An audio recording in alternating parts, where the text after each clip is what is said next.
This question is from NEET 2018 examination. Statement of the problem says a set of n equal resistors of value R each are connected in series to a battery of EMF E and internal resistance capital R. The current drawn is I. Now n resistors are connected in parallel to the same battery. Then the current drawn from the battery becomes 10I.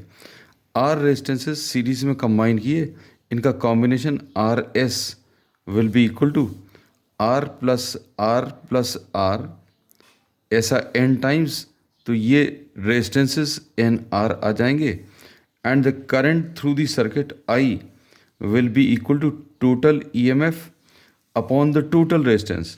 इन सभी को combine करने पर N R आया है और internal resistance ये capital R है.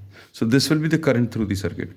अब इन्हीं रेजिस्टेंसेस को अभी हम लोगों ने पैरेलल में कनेक्ट किया, तो पैरेलल में इन सब का combination 1/R plus 1/R plus 1/R ऐसा n टाइम्स आएगा.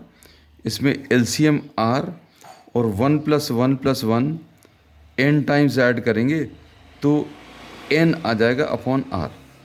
अब रेसिप्रोकल लेने पर RP will be equal to R/N.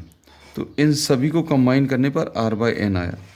Now the current through the circuit will be total EMF upon the total resistance. इन सबको कंबाइन करने पर R/N आया है और ये इंटरनल रेजिस्टेंस कैपिटल R है.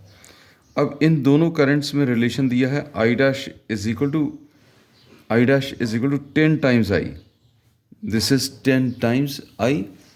अब I' की value E upon R/N plus capital R is equal to 10 times I की value E upon NR plus capital R.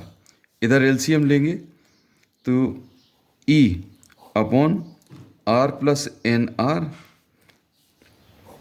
Bye N is equal to 10E upon NR plus capital R.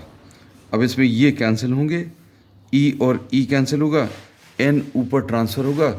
So we get N is equal to 10 and this is given in the first option.